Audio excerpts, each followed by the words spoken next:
respectful. I just wove in, if you're going to spew in this, I was still being the sidekick and respectfully the Beatles and Stanley Kubrick. I didn't think. But they can't do that movie without you. Well, you in on the writing of that as well? Mike was writing. Master of understatement. Yeah, I could make the correspondent because she knows the truth. On the video of the New York City Gospel Choir performing in the studio the day of the book release. Wow, listen to that. I'm reading. Wow, Gary looks great. Oh my God, Gary has gotten kind of handsome. Baba Big Shot. Love that coat and the new look, Gary. Whatever you're doing, keep it up. I never thought I'd say this, but Gary looked fantastic. I'm George Baba Clooney. Yeah, I'm telling you. I pasted that and sent it to my wife, and she never responded because she knows the truth. The kind of handsome is as good as it gets for Gary. Good for you. Oh my God, that's insane. I read that like 20 times. I am handsome.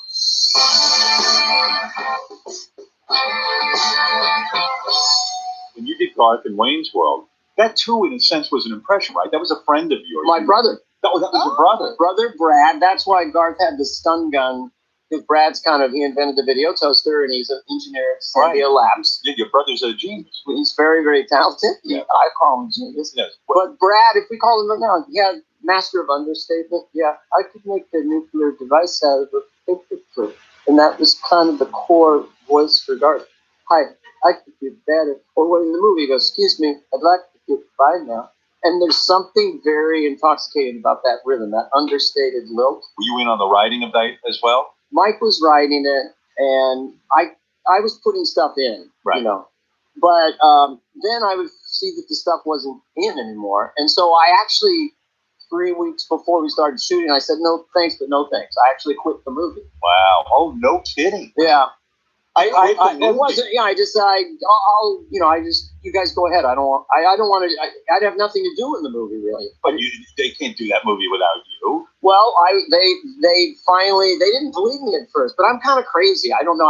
It wasn't a money issue for you. It was more of a hey. I'm a romantic. I grew up with Peter Sellers and the Beatles and Stanley Kubrick. I didn't think of the money and fame. I swear to God.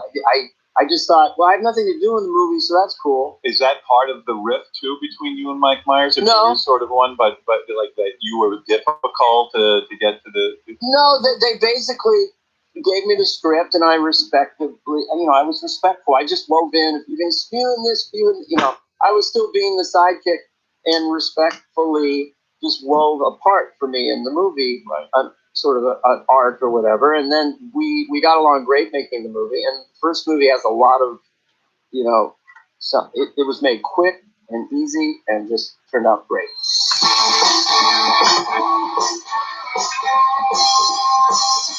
I got up early because I figured I better watch Game of Thrones. Yeah, before it gets ruined. Yeah, before it gets ruined. Did you watch it? Yes. I know, everyone's bitching about it, but now it's become a thing to bitch about Game of Thrones. It's fine. They had to end the thing. Let me break it to you. I was pissed off after the first couple of episodes of the season, but I said, wait a minute, I got it to the end anyway. So I suffered through. You would have suffered through. You didn't enjoy any of it? The 5th episode I enjoyed. I liked it all. I mean, I liked it all equally. You didn't even know what was happening. No, that's why I liked it all equally. It was fine. By the way, don't worry about spoiling anything. It's a series finale. You got to watch it that night. I mean, the New York Post spoils the thing on its cover today. It's ridiculous. Of course. That's why I woke up early. Well, the other thing I thought was rather mercenary was all those little endings of the characters then that led you to believe, oh, we could go on that storyline. No more storyline. It's enough. You need a new show. You're doing a Targaryen thing. I just care about the dragon. Take me to where the dragon. Yeah, right. Let's go to Izzy in Connecticut. You guys got to stop talking too much about Game of Thrones. Yeah, we didn't give away really much. John has rules about when you could give away spoilers, but John has a rule about the season finale. Yeah, you're supposed to watch. You told us. You just said it. Should have paid attention, Gary. You would have heard that. Get back with your plantains, baboon. Oh no. Got any plantain? Oh, look, he's got them too. Oh my God. A new tin. A whole new bucket. Plantains, Paul. I couldn't hear John because I was chewing my plantains. He likes plantains, Gary, huh? He's Mr. Plantain Chip.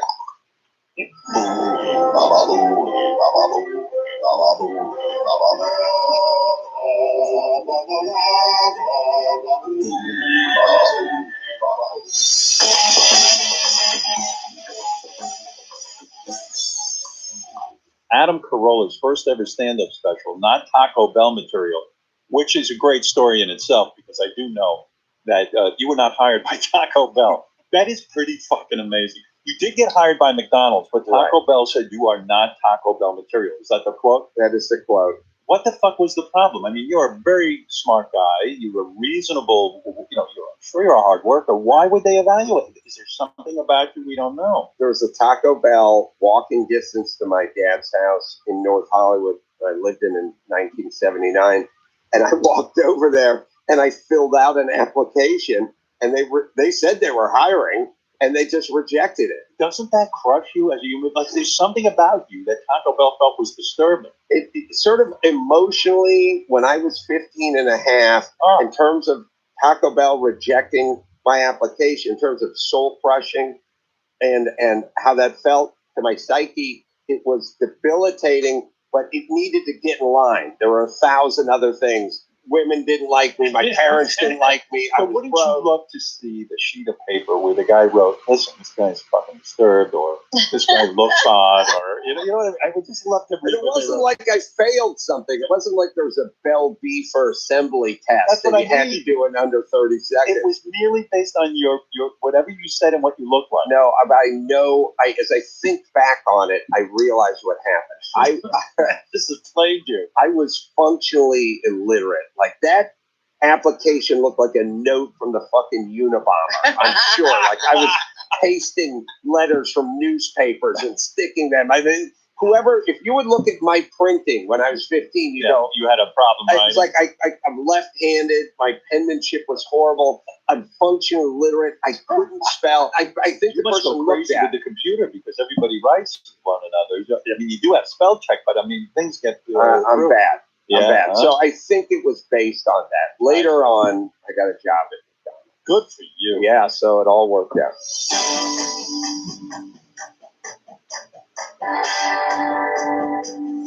Bet you Fred doesn't have a will. Oh, I do? Oh, yeah. Sal, you got a will? Watch this. Relevant. Yeah, think about it. Prevail. You have a will. No. Oh my God. It's being selfish. I'm not being selfish. I just haven't gotten around to it. Does Richard have a will? Ask him. Richard, do you have a will? What's that? Yes, life insurance like me. I went over to Mount Pilot. Guess what? Now I have a baby, but I don't have a will. There's nothing left for you, Bubby. Bubby, I'm sorry I died. Now you don't have $50 and a pound of What's beef with you jerky. guys? We'll do it. You have a 401k? Yeah, I helped Sal sign up for one. I mean, Sal didn't have a 401k. No. I have one here.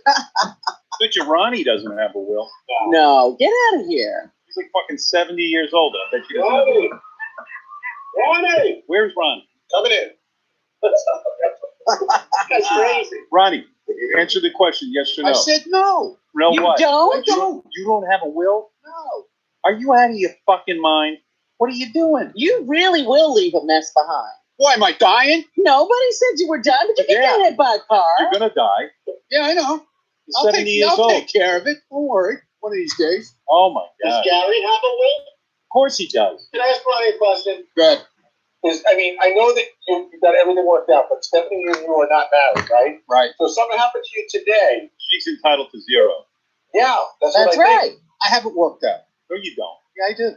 How you got it worked Don't out? worry about it. I got it worked out. Ronnie doesn't realize he's in the home stretch. He's not a young man. He's on the back nine. Understand what I'm saying? There's not even 9 left. All So right, how do you calm have it- down over there.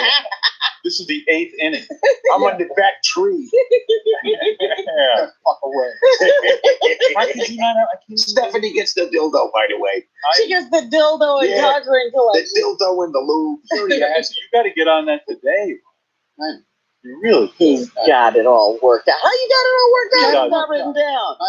He's got nothing worked out. Yes, I do. What? How do you have it worked Everything's out? worked out. How? Don't worry. How? I do. How do you have them worked out if you don't have a will? If it's in their name, why would? How, It's in their name now. Yeah, Stephanie, I'm hiding my money in my asshole. Your entire fortune is already Yeah, my entire fortune. has been Yes. doled out to different people Yes. already. Yes. What So is you it have like nothing. Fred Trump? Yeah. Fred Trump. Yeah. My stocks and bonds are in my Derby Act. I have worked out. All right. Okay. I'm Anything not gonna else? bust your balls. All right. Plus my fault. Well, hey, dude, Yeah, I'm just right. trying to help you. You love to bust my balls. Do what you want, man. All right. Take it You're not easy. thinking of your loved one. Calm down. You have this beautiful young fiance. What are you going to leave her? My skull shirts. Culture. Yes, cultures. J&D gets my shit sink. The sink you used to wash out Yeah, your the sink asshole? that I take my shits in and wash my ass. You're going to leave that to JD. Yeah, JD, Night, take it, buddy. I'm getting buried with the dragon, though. Are That's you? coming with Oh, me. the Christmas tree? Yeah, You know yeah. that shit you put out on the lawn for Christmas? Yeah. You don't want to give that to Yeah. me?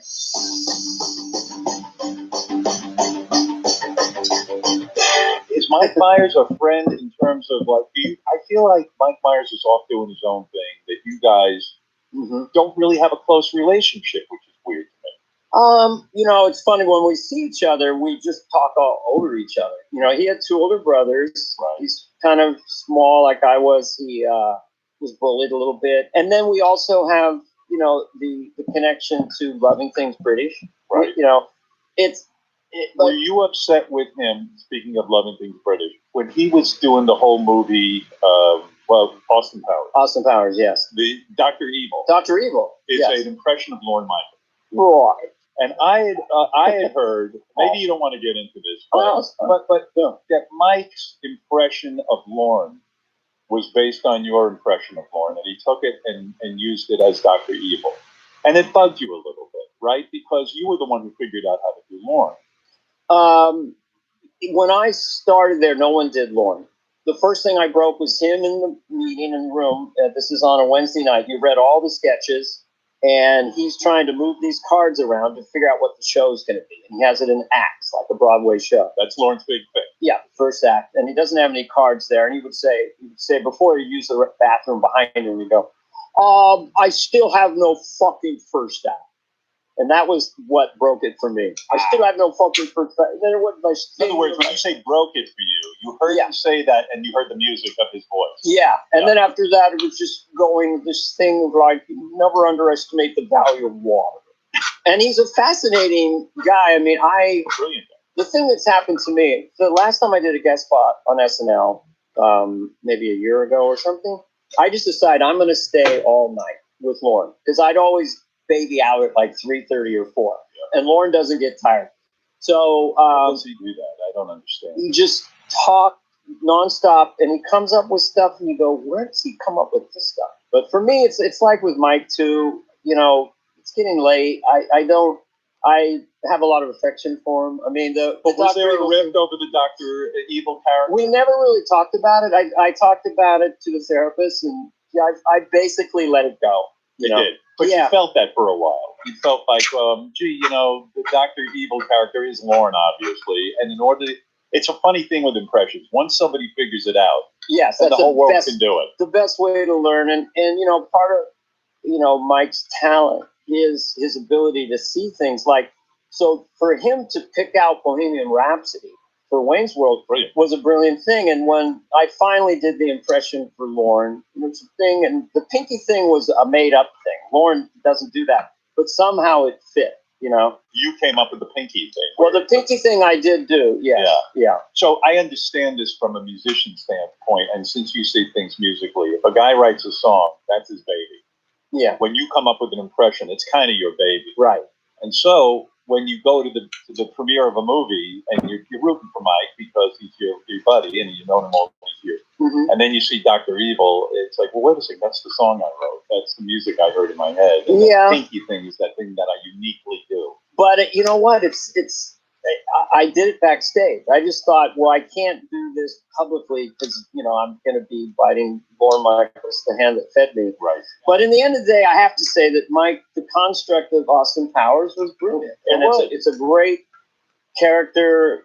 And he, after a while, everyone started doing Lorne, Right. But I think in the end of the day, as you go through life and you get beat up by all kinds of things, I was very lucky to intersect with Mike Myers. Sure. You know what I mean? So you get a bigger perspective when life gets tough.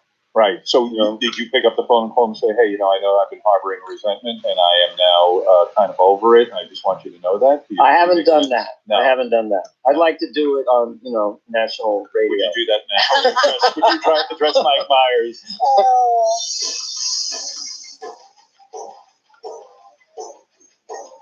when Jimmy was in the other day, we were talking about they renewed Prank Anchors, which you just mentioned. Are you guys working on that together? Yeah. You are? Yeah. So you and Jimmy are back together again doing shit?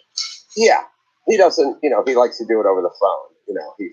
He doesn't want to have a meeting with you? No, I mean, when we first started, we had to just sit in an office all day and, make calls and come up with premises and design stuff. And it was super hands-on. And now we have some help. Oh, So yeah? he's busy. I'm busy. It's not like we're locked in a room together, cranking out. Oh, so like in the old days, it used to be you and Jimmy, and you'd be in a room together. You guys would really manage this thing. It was a team effort. Now, because you're both big, you got other people running the thing, right? Well, yeah, because he's both big and busy. Yeah. And I'm medium and busy. Right. It's just impossible to, sit in a bungalow. So you guys aren't really there. You got a bunch of people who run the thing and make phone calls. Well, Chef Boyardee didn't make every ravioli himself, but he oversaw the kitchen. Why did they cancel it in the first place? It seemed to me like it was reasonably popular. No, I don't know how Comedy Central works. I don't know how anything works. So who calls you and tells you Prank Anchors we want it back on the air? Jimmy called you? Yeah, I talked to Jimmy about it. I don't even know how it came about. Yeah. But look, I'll take the money.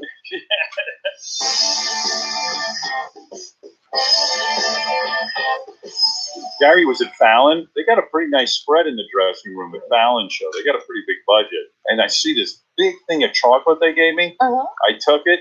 I handed it over to Gary. Well, hold on a second. Robert, the door opened. We're all standing in the hallway. The door opens. This big basket starts waving. Gary, this is for you. The whole office. I heard you ate a fair amount of it, too. That's how I pay him. I pay him in chocolate. Well, I'm sure he appreciates it. He liked it. Big smile on his face. Well, what's this note? Gary was talking to Jimmy Fallon when I handed him the chocolate. Gary, Jimmy Fallon was out there with you? I didn't even know. So Jimmy has a thing where he goes to every dressing room to talk to every person. So he was in the hallway. He got his way to see you. He said hello to me. You were talking to him when I handed you the chocolate? I was standing in the hallway. Yeah. Jimmy made his way down and he said, "Hi, Gary. How are you?" And he gave me a hug. Right? And as I came out and gave you the chocolate, you were with Jimmy Fallon? I'm asking a question. I don't remember that. I don't remember. I'm just asking. I don't remember that. Oh. He was so mesmerized by the chocolate, he doesn't remember if Jimmy was there or not. We're all saying it definitely happened. Wow. That's weird. That Gary doesn't know. Gary. Yeah, I know. Jimmy was talking to him. I don't remember that. Why would I remember? And I was talking to Jimmy when you handed me chocolate. I mean, that seems to me like a major thing. Gary. Like your boss comes out. Major thing for you than it was for me. No, I'm saying your boss comes out and hands you chocolate, and you're talking to Jimmy Fallon. You think you'd remember that? Don't you think you'd remember that? I think so. Like he was saying, the whole office was out there. Like he was embarrassed a bit, and he doesn't remember Jimmy was a part of it. I don't, Robin. I am a dick. Gary, it's not about you being a dick. Gary was in a chocolate coma. I think so. Yeah. I haven't had the chocolate. I know. I don't know. I don't know what's going on with you. You don't know when you were talking. You don't think it would register with you that I walked out of my dressing room to hand you a big box of chocolates, and you were in the middle of a conversation with Jimmy Fallon? There were like 40 people in the hallway. But I mean, I just got finished talking to you. I just don't remember that we were in mid-conversation. Gary. Will says you were. And that's probably true. I'm just saying I don't remember. But how do I not? I mean, Gary! Why am I so annoyed? He's like a drunk in a blackout. I'm telling you, he got mesmerized. Everybody disappeared except that basket. Balls?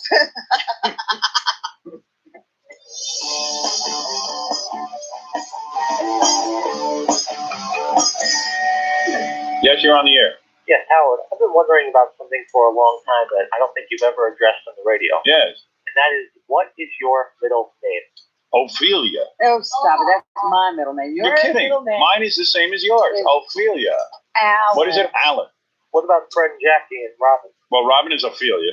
Fred is... Fred is his middle name. I think they looked at Fred and then they just said... Well, Fred is your middle name, Yeah, right? Fred is It his is middle now. name. Yes. It is now? It is now. Fred is now your middle name. Fred is His name's now. What was it Eric. before? He changed his name to Eric. Come on. What is it? So your name is now Fred Norris? No. What is your first name? Fred squared. My first name now is Eric. It is Eric Fred Norris. When did Eric work its way into this? About 2 years ago. I have legally changed. I mean, Fred was never your name. Fred was my original first name. Okay. I made it my middle name. Your name was the Where's original. Eric? Was Leo your first name? No, Leo was my middle name. All right. So what was the name you were given when you were born? Fred Leo. That would be the in order. Now, why would you change your name legally to Eric? Because I just like the look of it better on my charge card. I like the name Eric better. I hated the name Fred. Always have hated the name Fred. So you mean when you leave here, you're Eric? No. What's your wife call you? What does my wife call me? She calls me Fred. Everybody calls me Fred. Right. I just Can't believe how bizarre you are. There you You go. changed it. Now is it Fred or Frederick? If I could get everybody to go along with that, it'd be fine. You want us to call you Eric? That would never happen. I'll call you Eric. Eric. If you've gone to the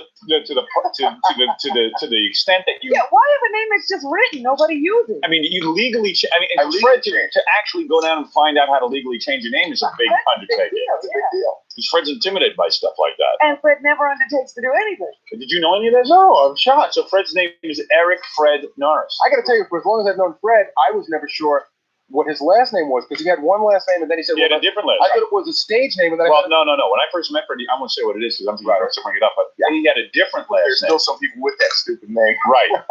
Fred had a different last name. Yeah. And I was afraid, this is back in Hartford, I was afraid to ask him what his real name was. I've spent a lot of time with Fred and talked about a lot of things. We never bridged that. Oh, you haven't had, I've had a few heart-to-hearts with Fred, and I've learned a lot of stuff you don't know The about most Fred. amazing thing is when you change your name, isn't it usually because it's something that somebody's calling you all the time or that you like? Yeah, but Fred makes no sense because his name is Nobody Eric. calls him Eric. Well, why would you pull out of But his name isn't Eric, it's Leo. Or And- something. Yeah, and why would you change your name just so you Eric. could look at it on a charge card? Nobody's going to use it. No. So now Eric I Norris. see it. I see it. I'm comfortable with So, Freddie, as of today, if you weren't doing something for show business, for legal purposes, If I how to write was- your full name, what would it be? If I wasn't doing this or nothing, I would be Eric Norris. That would be it. I'm scared. I'm scared. I'm scared. I'm scared of Fred. Eric. Yeah, so anyway, let's call him Eric. Eric Fred. There you Eric, it would be hard at this point to call Yeah, him Eric. that's what I'm saying. I'll call him Eric. When you get your name changed, don't you have to have a reason when you go to town hall? I don't think so. No? Not really. Do they ask you for what is the process of getting one's name changed? Oh, you just have to go through a lawyer. You just fill out a bunch of paperwork, and then that's it. You don't even have to go I before don't a even judge. think it's that much. Oh, you went to a lawyer. Yeah, I went through a lawyer. What'd your mom think about it? And she was happy with it. She's Oh, fine. she knows? Yeah. But what good is it if no one calls you that name? It just makes me feel good. It's Really? like Robin gets a Why little would- tattoo, and she knows what the meaning is. No one else knows what her Yeah, but tattoo you can means. see the tattoo. Fine. Why But would it's you like- say, You know what I'm saying? even It's in for your, you. It's All right. not for anybody else. It's forget for your you. business So life. why bother changing? Forget your business life. It's for you. Why not What in your difference does it make? personal Is life? it, Say, is I'm it changing anybody's life in any I know. way? If you're in a store and somebody yells out Eric, do you turn around? No. Sure. So who's going to yell at Eric? No, I'm just saying. You know, Do you recognize the name Eric as your name now? I mean, do you like if someone says Eric, that's a good question, and you suddenly turn around to see if I it's you, probably have to think about it twice because everybody's been calling me Fred for so many years, but I do recognize it, yeah. and you see yourself as an But Eric. who would it? More as an Eric than I did a Fred. We should maybe call him Eric. I He's think funny. I don't think that's going to happen, but that's... Who inspired Eric? I mean, was there an Eric in your life that you felt? Oh, you know what it was? I asked my mother, I says, why did you name me Fred? She says, well, that wasn't my first choice. Right? I says, what was your first choice? She says, Eric. I says, that's a great name. Why didn't you name me Eric? She said, well, it was my old boyfriend's name, and your father didn't like it. I said, well, I liked it. So that was nice. And so how'd you come up with Fred? She came up with Fred because my grandfather. Just Fred, my grandfather. Yeah, he was a great guy. I have no idea. Never met great grandfather. I see. She liked it. I'll call him Eric. Go ahead. Is it going to be weird that I'll be calling him Fred and you'll be calling him Eric? Feel like in two Obviously, time he zones. doesn't have a problem with it. I would call him Eric, but I feel at this point, there's no reason. Well, to you, there's no reason. It makes me feel good. Like, I don't see how it makes and you that's feel all good. that matters. I don't see how it makes you feel Well, good. that's because No, you that's don't because you don't- understand Fred. I don't understand you. I admit it. I'm just trying to understand. Don't get angry. No, I'm just trying to understand. I'm not even I like you, Eric. did it replace Leo? Did you pull out yeah, Leo that's and put gone. That's Eric gone. in? That's totally. Was Why that the didn't reason you to put get Eric rid of in? the Fred? Because Yeah, you hate why did you Fred. put Fred as your middle name if you hate it so much? I'll have to keep it for some sort of like, No, you balance or something like that. Just because That of could be your professional stage reasons name. or whatever. Just Eric. Why? Eric Fred Norris. That's it. But See, I why was would thinking they have the to legal do name, that? Fred Narcissist. See, I was thinking, like, Freddie, how old are you now? How old are you? Right. Okay, so you were 38 when you did this. Yeah. So you've already gone such a great. You already gone did it all 38 those years. years. You don't understand something. I feel much better now that I changed it. But He didn't change it to anyone except to himself.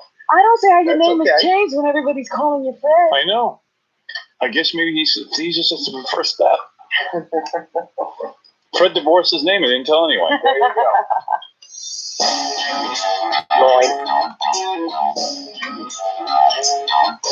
I got to tell you, when I went back and watched that Saturday Night Live sketch that you were in, and you're on with Adam Sandler, and you work at Peppermill at a restaurant. Yes. You are the guy who puts pepper on a salad, and you're training young Adam Sandler, who seems to be mentally deranged. Sandler in his prime. Steve Korn wrote it, and it's still the rhythm of it. Like they were so into the pepper and giving the pepper that it got into, at least on the air show, it got kind of into that sexual rhythm of like, you know, you like a pepper? Yeah, you like. Say what? Let's get behind here. You know, more pepper. You like it? And I'm behind Tim Meadows. I'm going, you like a pepper? Yeah. You want a pepper? I mean, it's just, so the audience is going shithouse. And then Chris Farley just plays a guy in the sketch, and he has one line. Why, thank you, Pepper Boy. So all week long, he's going, well, thank you, Pepper Boy. In the practice show, well, thank you, Pepper Boy. The air show, Sandler goes, okay, you bring him pepper. So Sandler's putting his little voice, and he goes to Farley with the peppers, and he goes, a fresh pepper. And all of a sudden, Farley just becomes gigantic, like a bullfrog. He goes, why, thank you, Pepper Boy. Why, thank you, Pepper Boy. That's the perfect amount of pepper. Bravo! So Sandler turns purple. But I thought, let's not break, because the sketch is so good. It ruined, that sketch was so perfect. If Sandler had started laughing, Yes. it would have, and Farley was infamous for that. He could make people laugh. Yeah, he just had his chins down and he just blew up. So Sandler turns to me away from camera, just shaking and purple. And I stay in character, and I just said to him, don't break. Oh, did you say that? Yeah, I said, That's what you're saying. don't break. Yeah, Which means don't you laugh. Don't You're gonna laugh. ruin this. don't laugh, because You this knew sketch this was is a classic. this sketch is too good. The Howard Stern Show.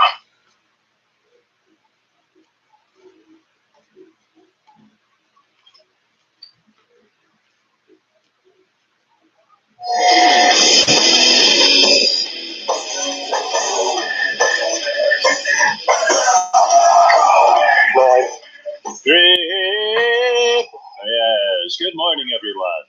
Welcome to the show. It's your pal Howard, Robin, Fred, and gang, Gary. All your friends are here. Hey-o. I got to tell you one last Frank story. Yeah, go ahead. So I was invited to perform during All-Star Weekend. Yeah. It was in Minneapolis, and Prince wants you to perform at his club. He had this club. I forget what the club's name was. So I go in there to meet Prince, and his road manager. These guys pick me up. So this has to be '95. I mean, pick me up. They take me. I was like, "Where's Prince?" And they said, "Well, he's not here." And I'm like, "Fuck." That's the only reason why I did the gig. Right. They said, "Well," I'm like, "Fuck. All right, here we go." So they toured me all around Paisley Park. At that point, that was farmland. Right. Now it's like a suburb, but at that time, there were cornfields. And he bought this property and built this studio. And it was incredible. I mean, it was an apartment. So he told the story, and he said that one time they were on the road, and Prince calls him at 3 in the morning. That's not unusual. Prince was known to go. He'd call in, and he'd say, "I'm with the Rivers." 3 in the morning. So he said 3 in the morning, and he answers the phone. He says, "What's up?" In the hotel on the road. He says, "That motherfucking voice is coming from the motherfucking wall." And he's like, "Motherfucker, you better come to my room." So he goes to Prince's room. He knocks on the door. Prince opens it up. 3 in the morning. He has white satin pajamas, white satin do-rag, full perm, makeup, and white satin high heel boots. Oh my goodness. And he says, "Dude, what's going on?" "I told you, man. This motherfucking voice is coming from the motherfucking wall." And so he comes in the room and he says, "Okay, Prince, what is going on with your motherfucking list?" So they're quiet. and they hear this voice coming from the wall. a female voice. So he calls the hotel security, they call the police, they do a complete sweep. They find this woman who is in the crawl space behind Prince's bed with a flashlight and a Bible, and she's reading Bible verse to try and convert Prince. Oh my God, so it's for real. He was absolutely for real. So he said, as they were dragging this woman screaming out, Prince is sitting at the table with his legs crossed, and he says, I told you, motherfuckers, those motherfucking voices coming from the motherfucking walls, but y'all motherfuckers didn't believe. So that was the story. Wow. Yeah.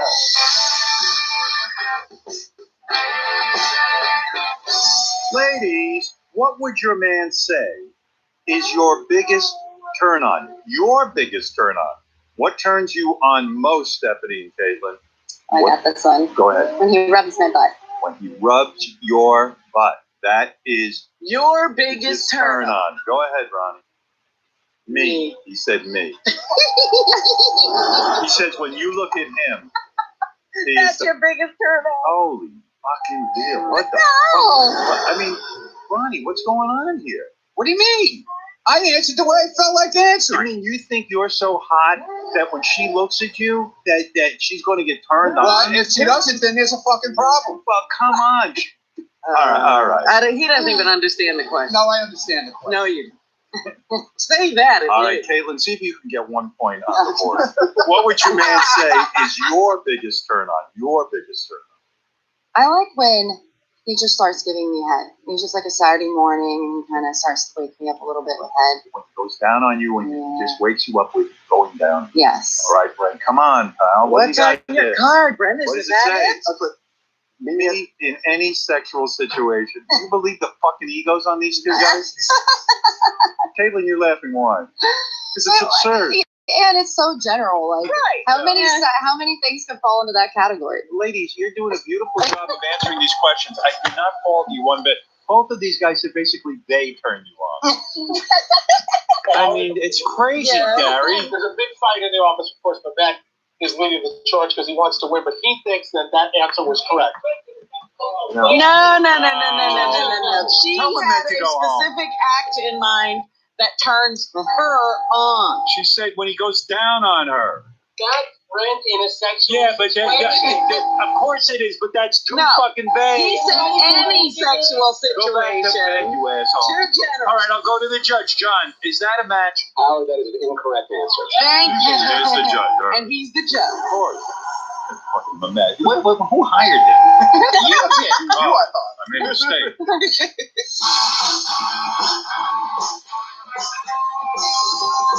So the way this happened, Mark, was the following, and we got to make a plan, okay? I'm yelling at Fred because Fred is a good.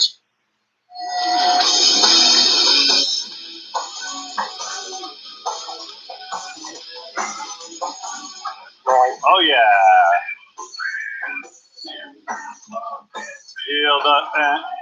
Feel the what? What did you feel? Sit right back. I missed that. Sit right back. Missed that. We've been playing for 20 years. Hey-o, everybody.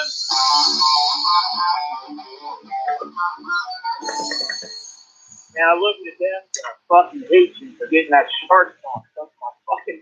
Baby Shark. I like that song. I can't stop singing that. Baby Shark. Don't start again. Baby Shark. Baby Shark. I played it for my wife, and she was like, "Oh, what is that?" I go, "You don't know Baby Shark?" What is that? The karaoke? Yeah. Oh wow! They put out karaoke. Oh, Baby really? Shark. I made that. You made that? I made that, yeah. Let me hear it. You did that at home? No, did it here. No shit. Yeah, I thought we were going to go back to it, but we never circled back, so I said, Why do you keep cutting it off? Oh. Rob will sing. Do it. I like to do that. Rob wants to hear it. I'll sing till everyone tunes out. Mommy shark do do do do do. Mommy shark do do do do do. Mommy shark do do do do. I don't like your bed. I tried. It doesn't sound the same. That's close. No, okay. When did you make that? I made that yesterday when you guys were singing it. but then you went away from it. Oh. You made it during the show? During the show. How do you do that? I had my laptop out and I used GarageBand. I wonder he's busy. I see him over there. You don't know what he's doing. That's what he's doing. I mean, you didn't tell anybody? Well, it's one of those things when it comes up, it's a nice Why don't you just tell me in the commercial? Oh, I see. Yeah. Wanted me to be surprised. But it never came up again, so it was all for nothing. But it did come up today. Don't you think Fred is the strangest person you ever met? Not the strangest, but he definitely is strange. This is the only show where you can do something good. Yeah, but why not tell everyone about it? So because then you go, I'm done with it. But give me the option. In other words, you went ahead and made a whole bed during the show. Which is great, Fred. A baby shark. And then you never told me. Wow. How's he supposed to know? Well, when he sings about it today, I play it. This might sound so. Are you making a song right now? No. Holy mackerel. Who knew that's what Fred does? Yeah. Well, sometimes I'll do that. Make a song. Yeah. And then And how many times have we used one of those songs? Never. A couple at least. No, because he doesn't tell me. Not true. But karaoke. Kind of do already. We wasted all that time making a version I'm not even using. When there was a karaoke version. And I spent the last 5 minutes getting beat up for it. Mommy shark do do do do do, mommy shark do do do do do, mommy. Well, why would you make a version of your own when there's a karaoke? Maybe he is. That's what I'm saying. I love this guy. I mean, I've worked with him for like almost 40 years. Do do do do, mommy shark do do do do, and this one's perfect. Mommy shark, mommy shark do do do do, mommy shark do do do do, mommy shark. What was the karaoke version lacking that made you? I don't know. I didn't. He just likes making songs. I didn't even know if there was one. Well, why don't you check? You know what you need? I don't know. I thought I'd make one. But I love this guy. I love him. Don't get me wrong. I love him. It doesn't sound like it. Oh Not my really. God. I do love you. Not really feeling You spent all that time Is that making a really fucking relevant? bed. Okay, And then did he tell me? I'll get the time if you're hot. You like 5 o'clock. You're pretty warm. No, you're getting hot. Oh, you're getting warm. Deep down. I mean, you're getting burned. He has the Oh, best that's intentions. I just need best of intention. He doesn't like intention. Well, good for you, Fred. I love you, man. I don't care what you say. I don't care what you do. And I love you. keep, And I love you, even though everything that you're saying doesn't indicate such. No. You keep making beds and not telling. Yeah, that's right. You know, Fred has a catalog of 500 songs we've never heard. He makes it do whatever I he does. wish. You know what? I thank God for Fred every day. What do you think of that?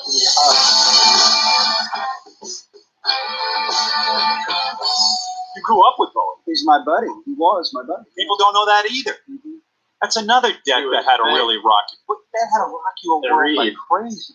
Yeah, that was it was unexpected because Dave's has always been a very secretive about what's going on career-wise and his personal life and everything, which I totally understand. Did he confide in you that he was sick?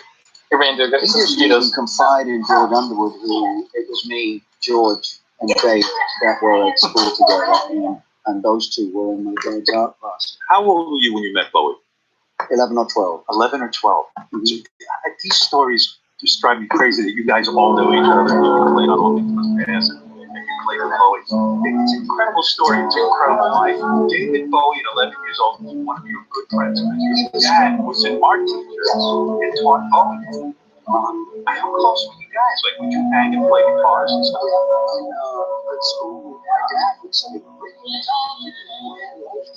so he'd stash our guitars.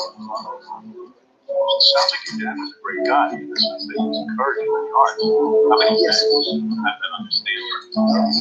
He was, luckily, he was a well-liked teacher. Yeah, He was a born teacher. So you weren't embarrassed when Bowie and you were like hanging out with your dad was a teacher, like you know, dude. Oh, that's so great. So you and Bowie did, play guitars together. Did you recognize that Bowie had something back then, or did you just really want to be? I wanted to be him because I thought he was 3 years older than me, and they were teaching me. Him and George. George Underwood did Ziggy Stardust cover, and I believe one other. So he's a phenomenal illustrator. So it's the three of us, and they would teach me Buddy Holly songs. I teach them the latest, Shadows, Cliff Richard numbers. So that's what it was. When you used to Bowie created that whole Ziggy Stardust character and everything, and he was. I don't even want to say androgynous. I don't know what the fuck. It was androgynous. Yeah. Is that shocking to you? Because No. Here's my second Because I one. knew Dave. And that was always him. He was unafraid at school to walk around in stockings. Oh no! He didn't do that. The only thing he did at school this was the year before I went to the school. So, and my dad comes home on a Monday afternoon and he goes, darling, to my mom.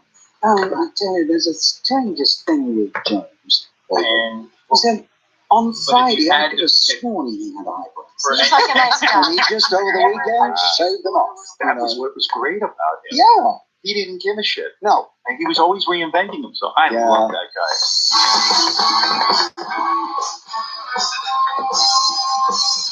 Kind of ran out of time, but I wanted to show you these new puppets I have. Yeah, what happened to the puppet? I got them from me and Fred. I got a new Ronnie puppet.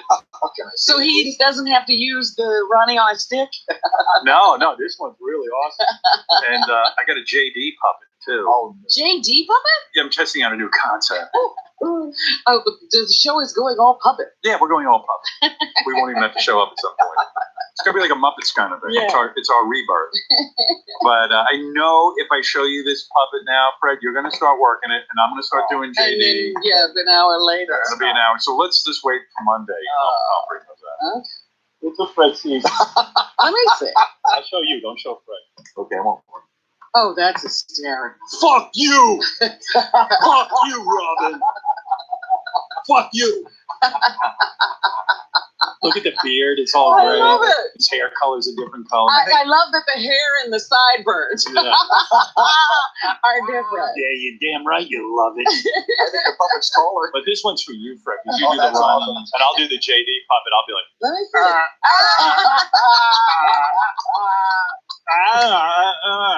That's great. It looks like he could be Ronnie's son. You never know. there's two parts in the whole music. The word Just, Fred and I can reenact it. What is it? Oh, okay, yeah. Here we go. This is what you were supposed to do. Little try. Monday we'll really work these puppets. JD was in his office. Ronnie came by and he goes, JD was voicing a real complaint like, I don't leave your newspaper in here. And then Ronnie goes, hey, fuck you. Fuck you! Yeah, Motherfucker! let me see your puppet. Yeah! Ronnie took me to Steven Singer to get my ring. I feel like my JD impression is not good. Hey, JD, I need to hear you. For some inspiration. You need me to help with this? Why were you fighting with Ronnie? Because I wasn't fighting. Ronnie put his newspaper on my thing, and I thought he was giving it to me. And I said, I don't want the newspaper. And then Ronnie was like, no, I'm taking the newspaper back. Ronnie, whatever. Yeah, when I'm taking the newspaper back, you big loser. What happened? Someone mentioned Peter Frampton to you and you freaked out? What just happened?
Yeah, JD, your dad's into people.